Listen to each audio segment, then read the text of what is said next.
வணக்கம். பரபரப்பு மீடியா செய்திகளுக்காக நான் நிரோஷன்.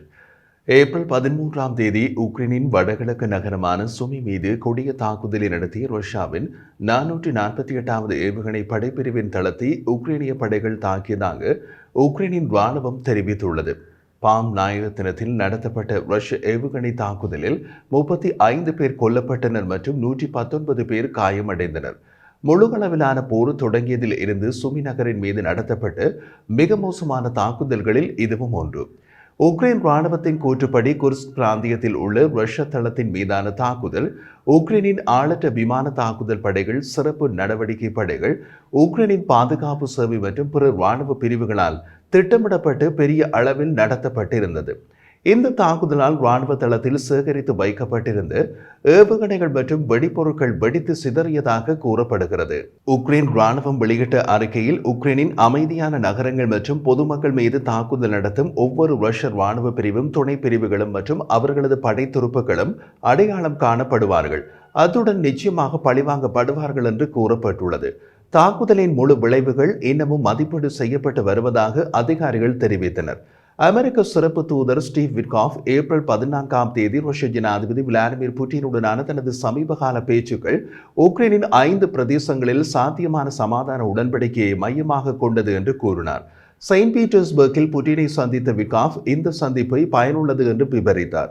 ரஷ்ய ஜனாதிபதி நிரந்தர அமைதிக்கான தமது விருப்பத்தை வெளிப்படுத்தி, நாங்கள் அந்த நிலைக்கு வர சிறிது கால அவகாசம் எடுக்கும் என்று கூறினார். இந்த சமாதான ஒப்பந்தம் இந்த 5 பிரதேசங்கள் என்று அழைக்கப்படுவதை பற்றியது என்று ஃபாக்ஸ் நியூஸிற்கான கருத்துக்களில் விட்காஃப் கூறினார். விட்காஃப் நேரடியாக பிரதேசங்களை பெயரிடவில்லை என்றாலும், அவர் 2014ஆம் ஆண்டு ரஷ்யாவால் சட்டவிரோதமாக இணைக்கப்பட்ட கிரிமியாவையும் ஓரளவு ஆக்கிரமிக்கப்பட்ட டொனெட்ஸ், லுகான், சபோரிசியா மற்றும் கெர்சன் பிராந்தியங்களையும் குறிப்பிடுவதாக தோன்றியது. அதன் அர்த்தம் இப்போது கிரிமியாவும் பேச்சுவார்த்தையில் உள்ளடக்கப்பட்டுள்ளது. மாஸ்கோ 2022ஆம் ஆண்டு பிந்திய 4 பகுதிகளை இணைப்பதாக அறிவித்தது.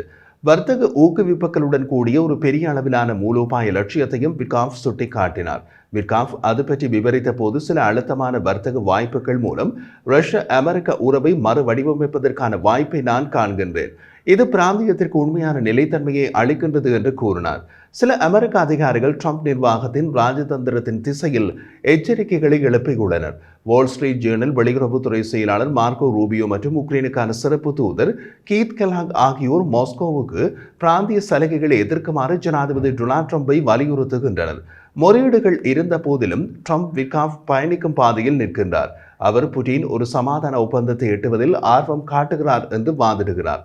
ராய்டர்ஸின் கூற்றுப்படி, பகுதி ஆக்கிரமிக்கப்பட்ட 4 பிராந்தியங்களின் மீதான ரஷ்ய கட்டுப்பாட்டை அங்கீகரிப்பது போர் நிறுத்தத்தை உறுதி செய்வதற்கான விரைவான வழி என்று விட்காஃப் ட்ரம்பிடம் கூறினார். இந்த அணுகுமுறை கிரெம்ளின் கோரிக்கைகளை பிரதிபலிக்கிறது மற்றும் உக்ரைனின் கூட்டாளிகளிடையே எதிர்ப்பை தூண்டியுள்ளது. போர் நிறுத்த முயற்சிகள் இருந்த போதிலும், புட்டின் அமெரிக்காவால் ஆதரிக்கப்பட்டு உக்ரைனின் ஆதரவுடன் மேசையில் வைக்கப்பட்ட முழு 30 நாள் போர் நிறுத்த முன்மொழிவை நிராகரித்து வருகிறார்.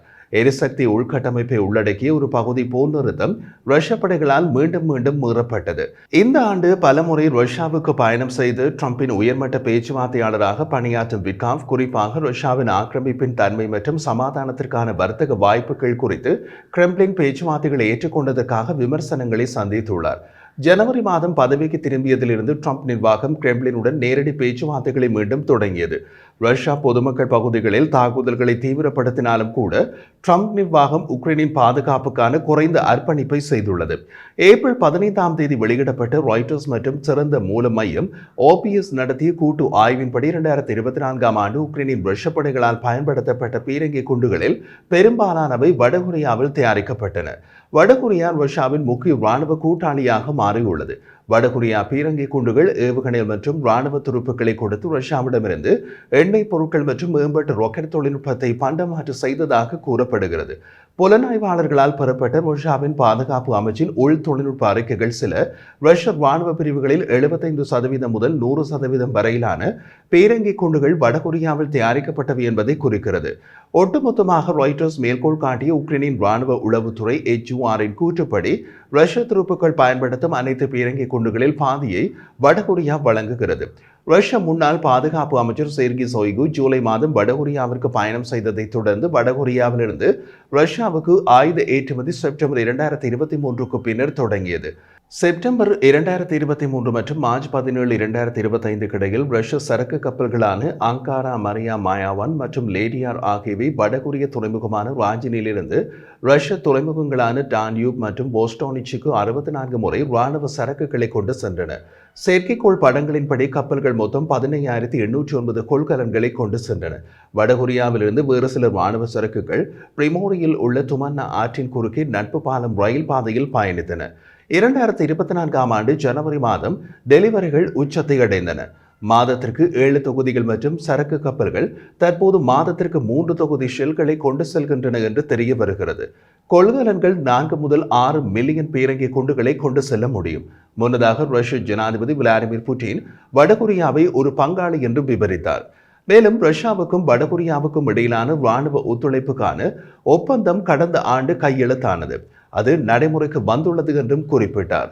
மாஸ்கோவின் உக்ரைன் மீதான முழு அளவிலான படையெடுப்பை முடிவுக்கு கொண்டு வருவதற்கான சமாதான முன்னெடுப்புகள் மற்றும் பேச்சுவார்த்தைகளில் வடகொரியா உட்பட ரஷ்யாவின் நட்புறவு கொண்ட நாடுகள் பங்கேற்கலாம் என்று புட்டின் பரிந்துரைத்துள்ளார். இதை அமெரிக்கா விரும்பப் போவதில்லை. உக்ரைன் நீண்ட தூர ஆயுதங்களின் உற்பத்தியை விரிவுபடுத்தி ரஷ்ய பிரதேசத்தில் நேரடியாக இலக்குகளை தாக்குவதை சமீப நாட்களில் அதிகரித்துள்ளது.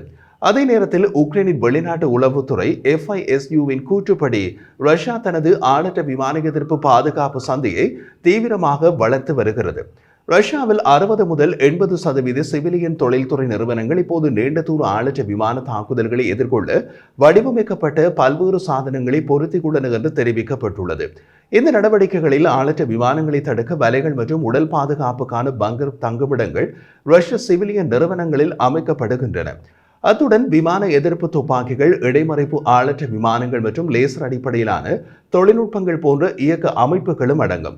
FISUவின் கூற்றுப்படி ரஷ்ய வசதிகளை பாதுகாக்க பயன்படுத்தப்படும் உபகரணங்களின் குறிப்பிடத்தக்க பகுதி சீனாவிலிருந்து இறக்குமதி செய்யப்படுகிறது. இருப்பினும் அதிகாரப்பூர்வ ஆவணங்கள் பெரும்பாலும் ரஷ்யாவை உற்பத்தியாளராக பட்டியலிடுகின்றன. முதன்மையாக ரஷ்யாவின் எரிபொருள் மற்றும் எரிசக்தி துறையில் உள்ள நிறுவனங்கள் வெளிப்படையான காரணங்களுக்காக ஆளற்ற விமான எதிர்ப்பு அமைப்புகளை பெறுகின்றன. காரணம் எண்ணெய் கிடங்குகள் மற்றும் சுத்திகரிப்பு நிலையங்களில் தொடர்ச்சியான வெற்றிகரமான உக்ரைனிய தாக்குதல்கள் தான். அதே நேரத்தில் இந்த பாதுகாப்புகளை ஒழுங்கமைப்பதில் ரஷ்யா 2 பெரிய சவால்களை எதிர்கொள்கிறது என்று FISU குறிப்பிடுகிறது. முதலாவதாக, அமைப்புகள் பெரும்பாலும் அவற்றின் அறிவிக்கப்பட்ட செயல்திறன் விவர குறிப்புகளை பூர்த்தி செய்யவில்லை. இரண்டாவதாக, பாதுகாப்பு உபகரணங்கள் அடிக்கடி சிவிலியன் நிறுவனங்களில் தவறாக நிறுவப்படுகின்றன. தற்போது தொழில்துறை மற்றும் முக்கியமான உள்கட்டமைப்பு தளங்களின் பாதிப்புகளை மதிப்பிடுவதற்காக 1000க்கும் மேற்பட்ட கோரிக்கைகள் சமர்ப்பிக்கப்பட்டுள்ளன என்று கூறப்படுகிறது. மொத்தத்தில் உக்ரைனிய ஆளற்ற விமானங்கள் ரஷ்ய எண்ணெய் ஆலைகள் மீது தாக்குதல்களை தீவிரப்படுத்துகையில் ரஷ்யா தனது தற்காப்பு நடவடிக்கைகளை வலுப்படுத்த முயற்சிக்கிறது. ரஷ்யாவின் தடுப்பு பலூன்களை ஒரு பாதுகாப்பு தீர்வாக பயன்படுத்த முன்மொழியப்பட்டது. ஸ்பெரா எனப்படும் ஒரு ஒருங்கிணைந்த மண்டல ரேடார் அமைப்பை நிறுவுவதற்கான முயற்சிகள் பற்றிய ரஷ்ய அறிக்கைகள் உள்ளன. இது நீண்ட தூர தாக்குதல் ஆளற்ற விமானங்களுக்கு எதிராக பாதுகாக்கும் நோக்கம் கொண்டது.